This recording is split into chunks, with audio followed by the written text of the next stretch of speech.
The student section in tow tonight, coming off a loss to Georgia Tech that followed a 3-game winning streak. And we are underway as Pitt Panthers win the opening tip. Look at the Miami starting lineup: Long, Moore, Miller, Kameron McGusty, who comes in averaging 18 points, 5 rebounds a game, and Sam Waardenburg. And tonight going for his 7th 20-win season at Miami. And also going for his 220th win, which would tie him with Bruce Hale for the all-time winningest coach at the University of Miami. So it's all about coming to Pittsburgh and a much-needed win. In close, it's Hughley. So tough to stop. And if you make contact, he's going to the line. And we've got the confetti flying, of course. 6'5" senior out of Katy, Texas. Charlie Moore to operate. Waardenburg out of the corner, and he'll drain the triple. Guard play gigantic from Miami. Most would tell you the best pure backcourt inside the conference. McGusty with a sweet turnaround, and they are 4 for 6. And 4 of the 10 trips to the NCAA tournament. Tough to get it inbounds and plucked away by Moore in transition. Nice dish, and Miller to finish that. And you consider this Miami team, and this is really the contrast. Pittsburgh is the worst in the ACC handling the basketball, and now it's 9 points off turnover. It absolutely will, Obi, but part of it is, many of these are unforced. Oh, my goodness. Mohamed Ogi out of nowhere. Especially when you consider trying to string together, be playing their best basketball come ACC tournament time. But Coach L's also dealt with a lot of injuries as of late, Obi. Very efficient for Gee, 10 to 15, as you mentioned, but a guy that shoots the 3 as he gets another look from the corner and knocks it down. Pittsburgh got off to a very cold start tonight, but they have heated up quickly. That's Horton on the mark. Who have been involved in so many close games. In fact, 4 of their 5 losses in the ACC are by 4 points or less. Gee with a block from behind. Garland, the DePaul graduate, lost his footing, got it back, and made the shot.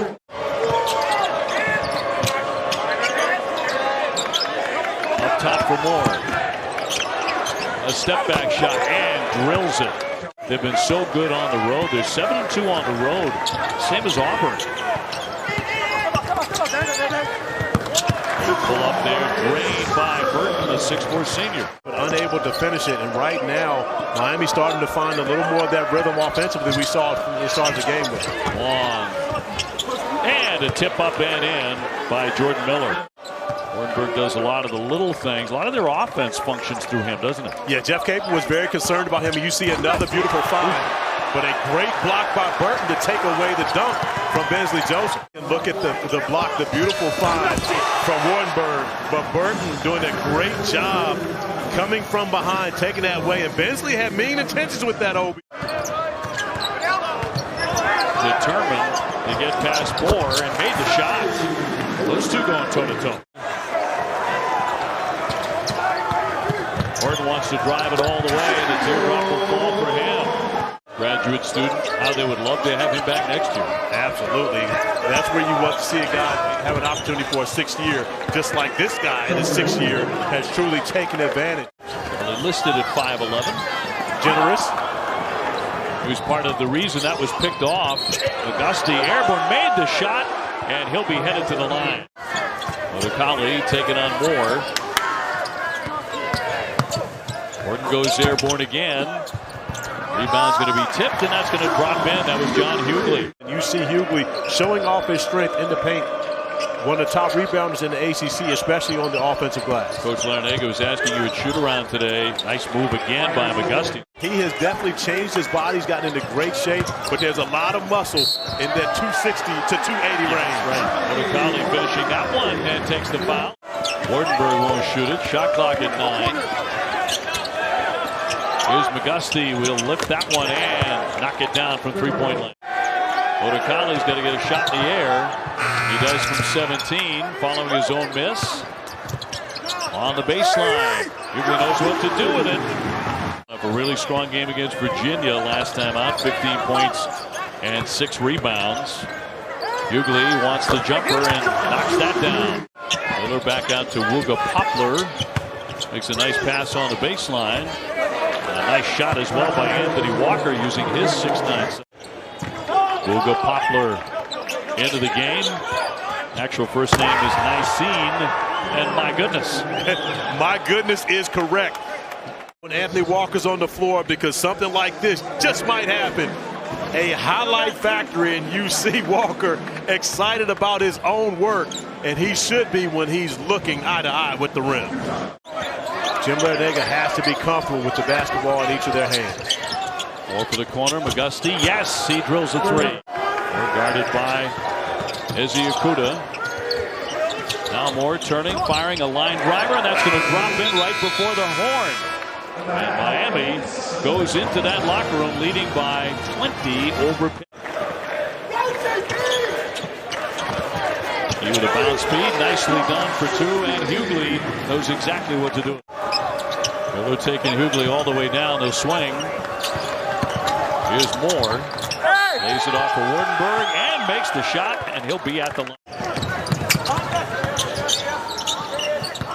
Waardenburg as the lane opens up, and he slams it down. Hughley with the rebound. He comes in averaging 8 rebounds a game. All about physical contact. And a flop warning on Waardenburg, which is the reason why you get the flop warning. Long on a nifty spin, slams on the brakes. Yes, so he's made some pretty shots. Well, and that's what he does. Wharton lost his footing, gave up the basketball to McGusty. Another turnover. Moore from three-point land, sticks it. 22-0 advantage for Miami in points off turnovers in this game. On the baseline and up and in for two for Burton. Miami does come away, well, does turn the basketball over and give Pitt the opportunity, their first points off turnovers in the game. Strong rebound by Walker on that possession, going up against Hughley, who probably outweighs him 50 pounds. But yet Walker's athleticism allows him to compete against bigger players. That nice. Jordan Miller. What an array of skills the junior had. We had a great chat with him earlier. You're talking about that phrase that's used around him a lot. High basketball IQ. And actually hearing it's not as far apart as some would lead you to believe. McGusty almost took a tumble. Crowd thought he walked on it, and what do you know? That's going to be knocked down by Joseph. They've taken what the defense has given them, but shared the basketball very well. Hughley, and will knock it down, and a whistle too. But oftentimes he's playing against double teams because they're not a great shooting team to force. Oh, Waardenburg left once again to go all the way to the iron and slams it down. Preseason first team All ACC. Uga will let fly and knock it down. Uga Poplar, the freshman. After getting his lip taken care of and the extra pass to get Poplar the bucket, that's a shot a couple years ago that Walker would have taken on his own. Bird flying by everyone and lays it in. And now Wong as we approach the 8-minute mark. McGusty shredding everybody to lay in two. When you're from Cleveland and this demographic, this age grade, they're going to think LeBron. Natural. And they're wrong. Miller, one hands that one up and in. Now for 19 years and coming in, the #1 pick with all the pressure coming out of high school that he endured, the way that he's carried himself, the fact that he's in that conversation. As great as LeBron has been, he was on the losing side 6 times. And Michael also was a NBA Defensive Player of the Year this season. And another one right here. And you see McGusty, just great hands, another turnover. And Charlie Moore ends up with the layup and the points off turnover. We stopped counting. Guys taking the basketball away on the same team in the same starting lineup. Part of the reason why Miami is so great in turning their points from both Isaiah Wong and Dane Gak tonight, because of course it's 2-22-22, and you don't see this often. 11 years before we'll see the calendar look the same. Well, Miami looking every bit like an NCAA tournament team. Joe Lunardi has them in. Jeffers, very good body command to get that one to drop. Odekali taking the paint. Just the edge of it, and he drops in two. McGusty. And another turnover. And even here with a huge lead late in the game, Jim Larrañaga's hands go to the top of his head when his team turns one over, and it leads to a 3-point. It was not a game for very long, only for about 6 or 7 minutes in the first half. After Miami got out to the 14-2 lead, but just like that, Miami came back with a bigger run as Bensley Joseph knocks down another. And he puts the brakes on it, and that's going to put an end to the ball game. 85-64 will be the final. Miami in the win column again. 220 wins at the school.